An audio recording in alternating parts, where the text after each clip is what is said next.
तीनों, अमित शाह, उनकी धर्मपत्नी और उनके बेटे जय शाह लाइन में खड़े हैं, लिस्ट में अपना नाम खोजेंगे, अपना आइडेंटिटी कार्ड दिखाएंगे और फिर पर्चा दिखाकर पहुंचेंगे उस मशीन के पास जहां पर बटन दबाकर अपने मताधिकार का इस्तेमाल करेंगे। परिवार के साथ बूथ के अंदर पहुंच चुके हैं अमित शाह और नारायणपुरा बूथ है ये, नारायणपुरा इलाका है जहां का ये पोलिंग स्टेशन है। इस इलाके से विधायक भी रहे हैं अमित शाह, सरखेज से भी विधायक रहे हैं और उनका गांव मनसा जो है वो यहीं इसी इलाके, मतलब इससे पहले जो भारतीय जनता पार्टी के 3 चुने हुए प्रतिनिधि थे वो इस इलाके से नहीं थे, पर ये लोकल हैं। जी। और अब गांधीनगर के सांसद हैं। इस पूरे गांधीनगर अहमदाबाद इलाके में 3 लोकसभा सीटें आती हैं। गांधीनगर की सीट ज़्यादा चर्चित इसलिए क्योंकि एक तो अमित शाह अभी सांसद हैं, इससे पहले एल के आडवाणी सांसद थे, उससे पहले अटल बिहारी वाजपेयी ने भी वहाँ से चुनाव लड़ा, एल के आडवाणी लंबे समय तक वहाँ से सांसद रहे और अब दूसरी बार फिर अमित शाह जो हैं वहाँ पर उम्मीदवार हैं। अमित शाह केंद्रीय गृह मंत्री अपने परिवार के साथ वहां वोट देने पहुंचे हैं। जय शाह ने वोट दे दिया है जैसा आप देख रहे हैं तस्वीरों में, और इसके बाद अमित शाह की पत्नी वोट देंगी और फिर अमित शाह का नंबर है। जिस तरीके से लाइन आगे बढ़ रही है वहां पे वो पहुंच रहे हैं। और ये वही अहमदाबाद है जहां पर कहा जा रहा है कि जो ड्रीम प्रोजेक्ट है फास्ट, वो तेज रफ्तार से जाने वाली ट्रेनों का, उसमें ये वो आखिरी डेस्टिनेशन होगा।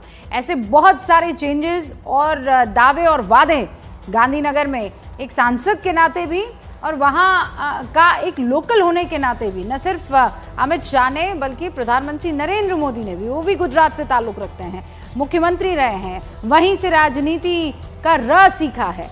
और अमित शाह ने भी जिस जगह से आज अमित शाह उम्मीदवार है वहां पर अटल बिहार नहीं, माफ कीजिएगा, 1991 में एल के आडवाणी के लिए उन्होंने बूथ मैनेजमेंट जो है वो किया था और आज उसी सीट से एक उम्मीदवार के तौर पर दूसरी बार मैदान में किस्मत आजमा रहे हैं। पिछली बार 5,57,000 वोटों से, उस अंतर से जीत दर्ज की थी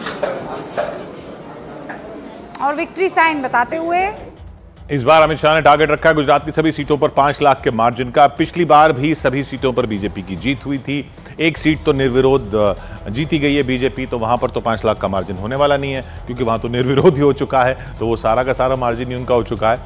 लेकिन बाकी 25 सीटों पर भी आज मतदान होना है। ये बड़ी ये जो पूरा आज का चरण है 93 सीटों का, इनमें 80 से ज़्यादा सीटें एनडीए के पास थी, 26 की 26 सीटें गुजरात की बीजेपी की थी, तो बीजेपी को वो 26 की 26 सीटें फिर से जीतनी है। और जो 14 सीटें जहां पर कर्नाटक में आज मतदान हो रहा है वहां पर भी 14 की 14 सीटें वो बीजेपी के पास थी। ये बहुत बड़ा आज का जो जिन सीटों पर मतदान हो रहा है उनमें बहुत बड़ा हिस्सा, 80 से ज़्यादा सीटों का हिस्सा उनका जो एनडीए को दोबारा जीतनी है, फिर से बहुमत लाने के लिए और बहुमत के आंकड़े को और बड़ा करने के लिए 400 पार का नारा दिया हुआ है बीजेपी ने, उसमें ये चरण बहुत अहम हो जाता है। ये चरण सबसे अहम हो जाता है क्योंकि यहाँ पर खोने के लिए विपक्ष के पास ज़्यादा नहीं है। विपक्ष को पिछली बार भी यहाँ कुछ ही सीटें थी, कांग्रेस की एक सीट मालदा दक्षिण थी, जैसे पश्चिम बंगाल में एक दक्षिण गोवा थी, तो ये कुछ ही सीटें थी कांग्रेस की इक्की दुक्की, बाकी उसके जो विपक्षी गठबंधन के पार्टनर्स की कुछ सीटें थी। कुल मिला के 8-10 सीटों से ज़्यादा उनका था नहीं। ये एग्जैक्ट कह भी नहीं सकते क्योंकि पिछली बार के चुनाव में वो जो शिवसेना थी वो एक शिवसेना थी, वो 2 शिवसेना है। वो तो बड़े इंटरेस्टिंग चुनाव है। हाँ? और उधर वो एक एनसीपी थी, वो 2 एनसीपी हैं। तो अब आप ये क्या मानेंगे कि बारामती की सीट जो जैसे थी वो विपक्ष के पास थी कि इनके पास थी, क्योंकि वो अगर आप माने कि सुप्रिया सुले क्योंकि सांसद थी तो वो उधर थी, लेकिन वोटर तो फिर अजीत पवार का भी था। सही बात है। तो इसलिए बड़ा इंटरेस्टिंग वहाँ महाराष्ट्र के जो सीन बता रहे हैं किशोर जी, कि वहाँ तो शिवसेना भी टूट गई है, चिन्ह भी जो है वो भी अब वोटर की चिन्ह को ध्यान में रखता है। 2 शिवसेना 2 एनसीपी, 2 शिवसेना 2 एनसीपी हैं, एक परिवार। लेकिन हाँ, तो ये तस्वीरें आप देखिए, अमित शाह की पत्नी और बेटे और अमित शाह खुद मताधिकार का इस्तेमाल करके बाहर आ चुके हैं बूथ से। और जितने भी बुजुर्ग, यंग, फर्स्ट टाइम वोटर्स, बच्चे, सबसे मुलाकात कर रहे हैं अमित शाह। इस बार कोशिश यही है कि 5 लाख वोटों के से ज्यादा वोटों के अंतर से जीत दर्ज करने की ये कोशिश लगातार अमित शाह बार बार कहते भी रहे हैं कि 10:30 बजे से पहले ही ज्यादा से ज्यादा लोग अपने घरों से निकले और मताधिकार का इस्तेमाल करके आ जाए। अभी देखिए 9 बज गए हैं, हम भी इंतजार कर रहे हैं। वोट प्रतिशत जो है, वोटर्स टर्नआउट जो चंक्स में आने लगता है अलग अलग इलाकों का, वो अब से कुछ ही देर में आने भी लगेगा।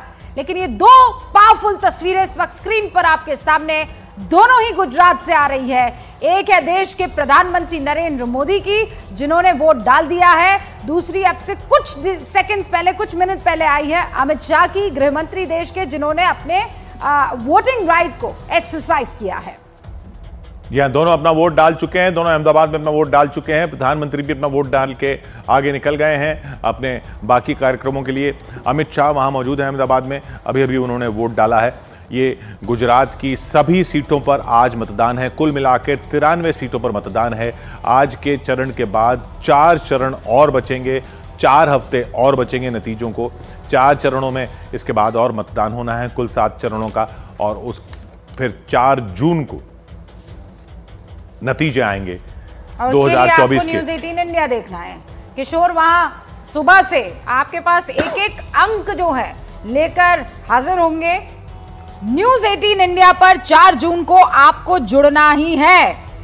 अभी इस वक्त जो आप देख रहे हैं वो तीसरे चरण में 7 तारीख को आज 11 राज्यों की 93 सीटों पर मतदान हो रहा है। उत्तर प्रदेश की 10 है, गुजरात की 25, एक सूरत निर्विरोध बीजेपी जीत चुकी है। गोवा की 2 सीटें हैं। गोवा में भी आज पूरा मतदान हो जाएगा। उत्तर और दक्षिण गोवा, उत्तर दक्षिण गोवा 2 सीटें हैं। हाँ। दोनों सीटों पर बीजेपी प्रबल दावेदार है। चुनौती थोड़ी सी दक्षिण गोवा में जरूर मिल रही है। और ये देखिए अमित जहां खड़े हैं वहां तादाद में वोटर्स भी हैं और इनफैक्ट अमित शाह को जानने वाले लोग भी हैं। उनका जी अमित शाह मंदिर पहुंचे। देखिए मंदिर के अंदर की तस्वीरें आ रही हैं। अमित शाह मंदिर पहुंच गए हैं। ये तस्वीरें हम अमित शाह के अंदर मंदिर की देख रहे हैं और मंदिर के बाहर ही अमित पांडे मौजूद हैं। जी अमित। जी देखिए इस वक्त गृहमंत्री अमित शाह अंदर दर्शन कर रहे हैं और ये सीधी तस्वीरें न्यूज़ 18 इंडिया पर आ रही है। और दर्शन करने के बाद गृहमंत्री अमित शाह मीडिया बाइट देंगे और उसकी भी पूरी तैयारी कर ली गई है। यह एक पुराना मंदिर है, कामेश्वर महादेव का मंदिर है और यहाँ पर जब भी गृहमंत्री वोट इधर जलाभिषेक करते हुए या तो उससे बाद में अमित